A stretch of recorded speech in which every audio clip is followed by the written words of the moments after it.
Hello, everyone, and welcome back to Esoterica. I'm Leah Eichler, and I'm here with Susan Caddo. And today we have the great opportunity to reintroduce Bethany Browning. Bethany is a horror writer extraordinaire, and we will be featuring her latest work of horror called Cracker on Esoterica. Welcome, Bethany. Good morning. Thanks so much for having me again. This is such a treat. Well, Bethany wrote this spectacular story, right, Sue? And when we both read it, we were like blown away about, well, why don't tell us about the story, and then you can maybe give us a little snippet of it. Sure. Well, Cracker it's really a story about grief, I think, and how when we're not given we're not kind of modeled appropriate behavior growing up and in family situations, and there's heavy dysfunction, that sometimes our grief can manifest itself in extremely sinister ways. And my main character finds himself in a situation where he thinks he's trying to fix a past wrong, and essentially ends up with an oozing dead body in his basement. Don't give it away. Well, that's not the ending, but that's essentially, the pickle at the heart of this story is that he has, grief is just love with nowhere to go anymore. And he has a hard time processing his own grief and makes a decision that I think most of us wouldn't make.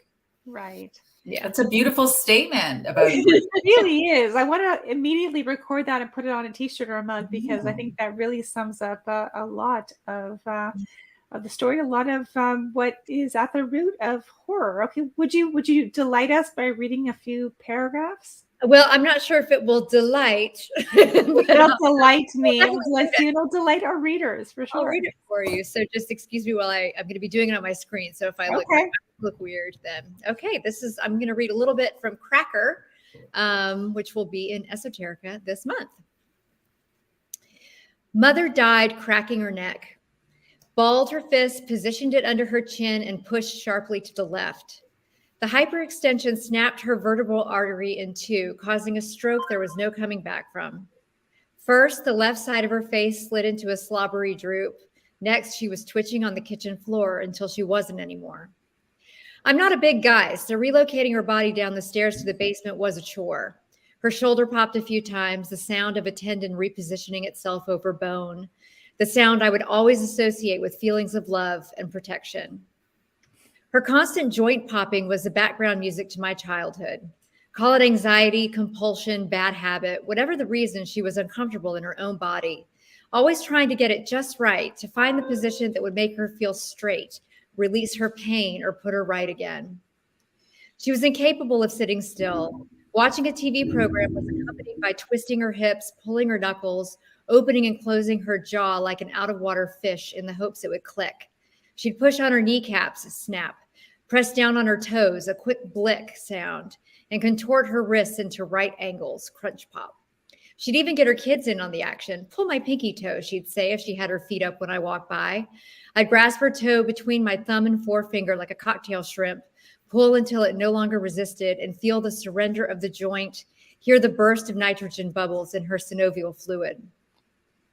I wasn't bothered by her constant adjusting and snapping. I found it soothing.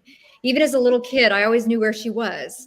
I'd go silent and listen for the rolling crunch of a jerked shoulder, the deep talk of a pressed ring finger, or the crackle of a stretched ankle. Sometimes she'd let me cuddle with her on the couch, and her joints would rattle as her muscles relaxed and she sank into the comfort of the sofa.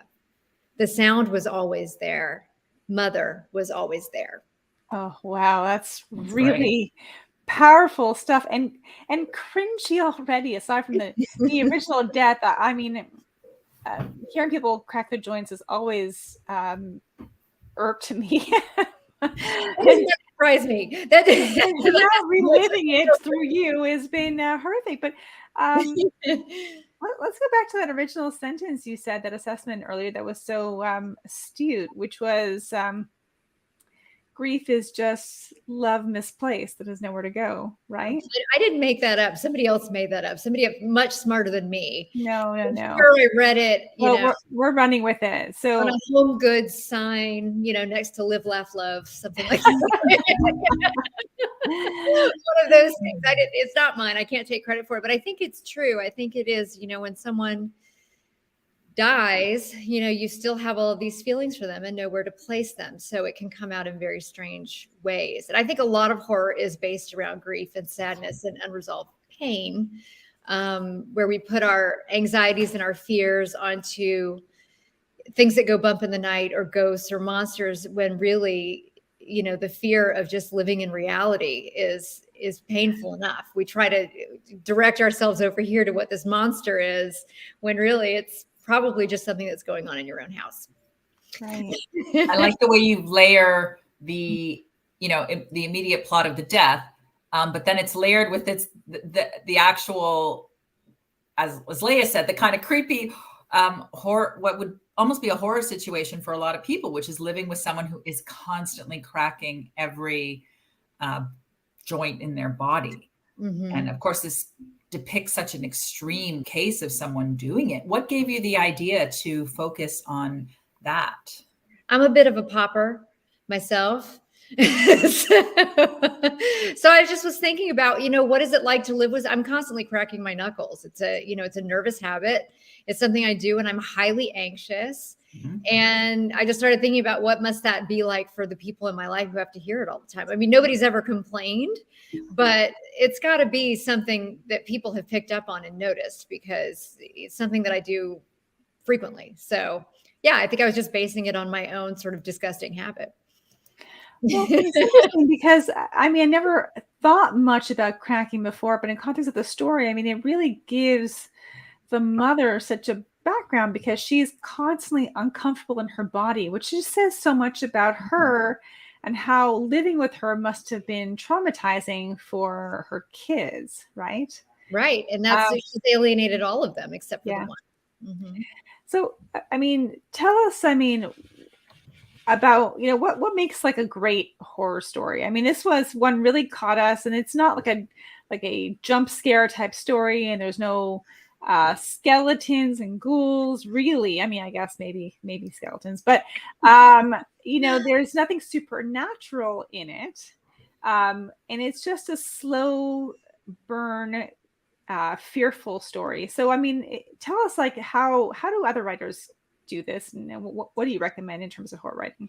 Well, I think that what I like about horror and what attracted me to it is that it's a wide spectrum, right, of stories that you can tell. You've got everything from paranormal horror to body horror to things that go bump in the night to just creepy thoughts from a protagonist. So, we're talking, there's things called cozy horror, which is like, things that have elements of scary and supernatural, but all kinds of, it happens off screen, right, all the way to like splatterpunk, which is extremely violent, gory, heavily detailed, brains everywhere. There are splatter westerns. So I really think what's really attractive about horror is that if you find yourself wanting to write a story that has a twist or has a creepy ending, there's a spot for you somewhere in this genre. It doesn't, people who maybe aren't as familiar with horror maybe think it's all just being chased with chainsaws in the woods, or camp counselors going insane and stabbing you to death. And there is certainly that, and I love all of that too, but there's this wide array of horror stories that you can tell that are maybe more spine tingling as opposed to gross out, or maybe more thought-provoking and sad than they are scary. So I think it's a very versatile genre. So. And has it always been your genre of choice? No, I actually thought that I'm kind of a funny person, so I thought that I would do more a funny person. comedy.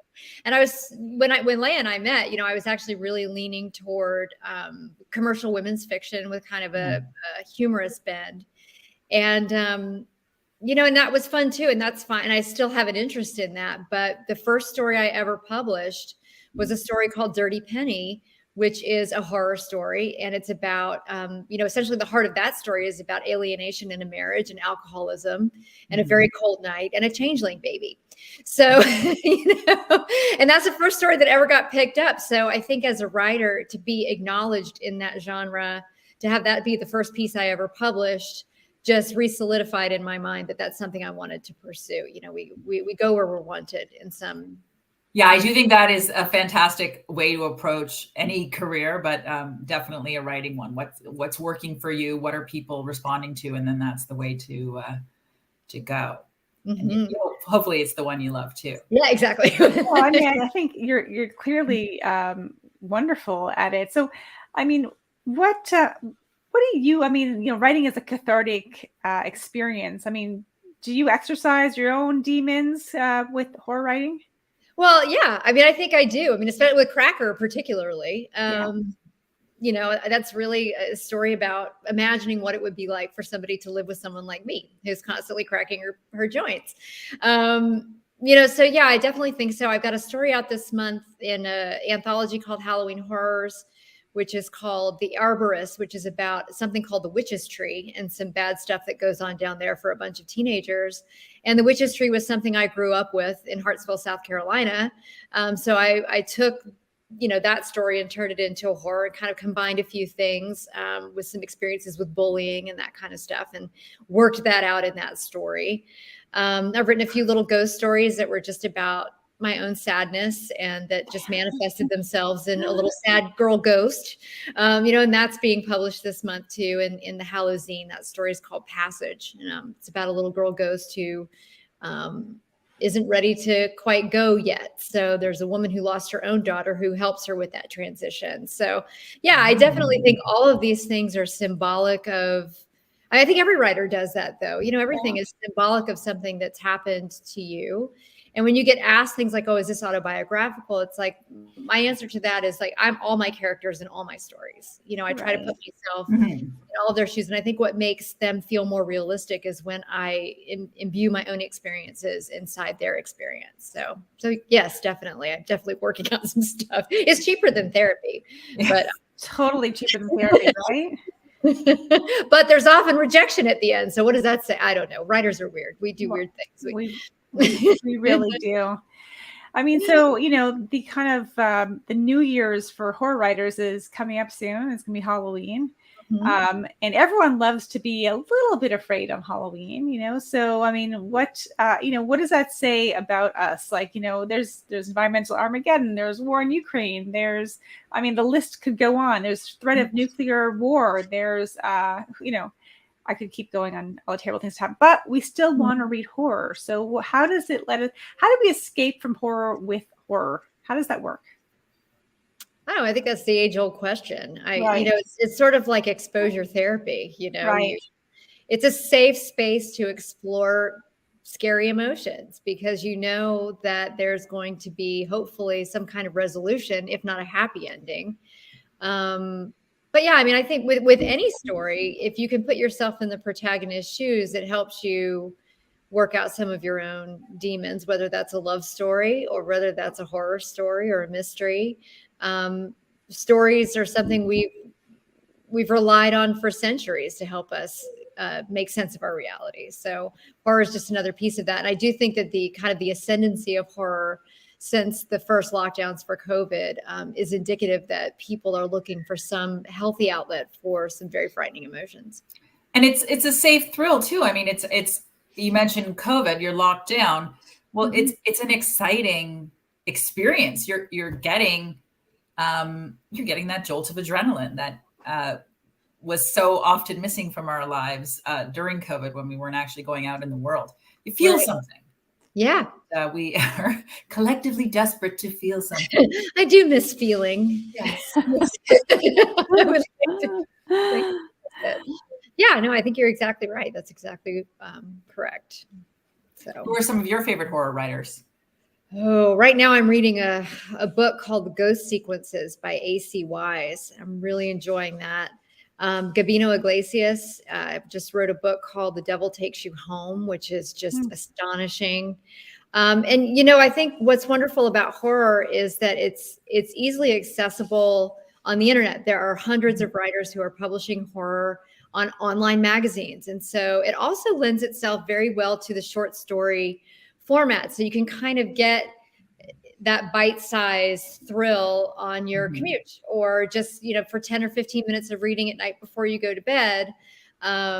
There's this wide range of people who are publishing 4,000, 5,000 word stories. You don't have to really commit to 100,000 words of horror in a novel. You can just get a quick bite of it by finding someone online. So I think that there's just hundreds of different people out there that I'm reading right now.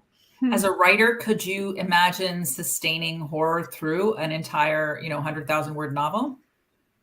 I don't know. I've never tried. I'm working on mystery novels right now, and that's hard enough because that's building the tension.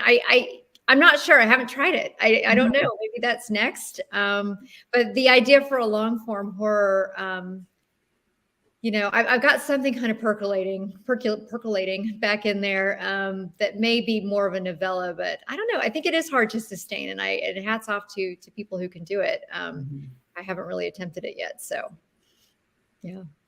Well, you think about someone like Stephen King, who's, I fell in love with horror when I was young because of Stephen King. I don't even consider myself someone that would normally be attracted to horror, but the stories are, just so compelling, right? Yeah. Well, and I think he can be very literary at times too, which I think really appeals to you. Maybe that's what appeals to me. But it is, if we're talking long form horror, it's that, there is a suspense, but there's character development on all sides. On the sides of the evil characters and on the sides of the so-called good characters, you really feel like there is a reason that the universe has brought them together, which I think, I think that, again, going back to your original statement, allows us to process what's happening in our world, because there's a reason why, and then we kind of get through to the other side, and that's you want to kind of survive and get through and grow and move on. And it is a good feeling when you're finishing. You're like, okay, well, I made it. And you're like, at least I don't have a body in my basement or like a ghost in my house or something. You can, you definitely do think like, well, what would I do in this situation? Would I go down the basement steps? No, I wouldn't go down the basement steps, but you might go down the basement steps. You don't really know.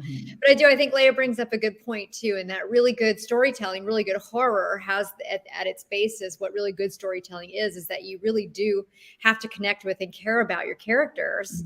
Otherwise, it's just a bunch of people getting chopped up for no reason. And there's no, what is that? You have to really connect. And so I think that's what creates the scare, is because you really are connected to and attached to that character who's going through these things, and you want things to turn out okay, So yeah, the happy ending in horror is kind of something that I've been thinking about, because I wrote a story. I wrote a Christmas horror about a Krampus character who basically just annihilates an entire family. And it was just rejected because the ending was too hopeful. I was like, there's 5 dead bodies here on the floor, and they told me it was too hopeful of an ending. So I don't know. That's very funny. Yeah, very funny. So I don't, there's happy ending people who want happy endings in horror, and people who want, that extra, they don't want anybody to get away. So the 6th dead body maybe would have closed the sale for. Well, that is interesting. Can you have a happy ending to a horror story? I guess if anyone survives a horror story, it's a happy ending, right? Because that's, not everyone dies. So if it's not a tragedy, it's got to be comedy. I don't know. I would consider the short story that Esoterica is publishing, yours, to have a happy ending. You know what? Do you think it has a happy ending? You know what? Well, how about this? It'll be published this week, right? Right leading up to Halloween. So anyone can sign in or subscribe to our Substack and read Cracker by Bethany Browning, about a woman who dies cracking her neck and what her son does afterwards with her body, which will no doubt shock you and maybe keep you awake for a few days. But as Susan says, it has a happy ending. So let's know your thoughts. Is it a happy ending? I don't know. You can let us know.